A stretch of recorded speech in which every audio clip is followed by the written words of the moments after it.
మార్కాపురం పట్టణ వాసులకు మరియు ఆస్తి పన్ను బకాయిదారులకు ఆంధ్రప్రదేశ్ ప్రభుత్వం భారీ ఊరటనిచ్చింది. మున్సిపల్ కమిషనర్ నారాయణరావు తెలిపారు. మార్కాపురం పట్టణ ప్రజలకు ఏళ్ల తరబడి పేరుకుపోయిన ఇంటి పన్ను బకాయిలపై పడిన వడ్డీలో 50% రాయితీ కల్పిస్తూ ప్రభుత్వం ఉత్తర్వులు జారీ చేసిందని వెల్లడించారు. అందరికీ నమస్కారం.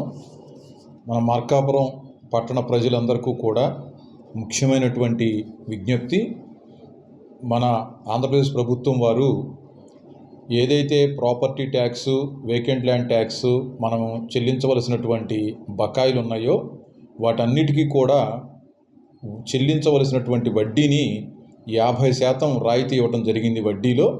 ఈ చక్కటి అవకాశాన్ని అందరూ కూడా వినియోగించవలసిందిగా కోరుకుంటున్నాను.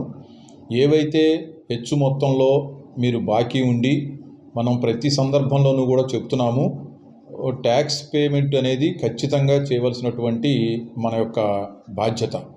కాబట్టి ప్రజలందరూ కూడా వారి వారి ఆస్తికి సంబంధించినటువంటి, అదేవిధంగా ఖాళీ స్థలాలకు సంబంధించినటువంటి పన్నులని సకాలంలో చెల్లిస్తేనే మనం ఏదైనా కూడా పట్టణంలో మౌలిక సదుపాయాలు అభివృద్ధి చేసుకోవడానికి కానీ, మిగతా శానిటేషన్ కార్యక్రమాలు కానీ, వాటర్ సప్లై కానీ అన్నిటికీ కూడా మనం సకాలంలో పన్ను చెల్లింపు చేసినటువంటి విధానం బట్టే ఇవన్నీ కూడా మనం చేసుకోగలుగుతాము. కాబట్టి ప్రజలందరూ కూడా ప్రభుత్వం కల్పించినటువంటి చక్కటి అవకాశాన్ని 50% రాయితీ ఏదైతే ఉందో ఇప్పటి వరకు మనం చెల్లించవలసినటువంటి ఇంటి పన్ను, ఖాళీ స్థలాల పన్ను పూర్తి స్థాయిలో చెల్లించేస్తే దాని మీద ఉన్నటువంటి వడ్డీ ఏదైతే ఉందో ఆ వడ్డీ 50% మాఫీ చేయడం జరుగుతుంది. ఇది మొత్తంగా ఒక్కసారే చెల్లించాలి. ఆస్తి పన్ను సగం ఈరోజు కట్టి దానికి సంబంధించిన వడ్డీ సగం మినహాయింపు కానీ తర్వాత మిగతా సగం అనేది ఉండదు.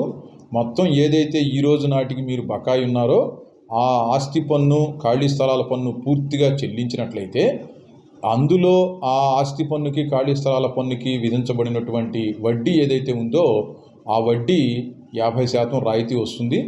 దీనికి ఈ నెల 31వ తేదీ చివరి తేదీ.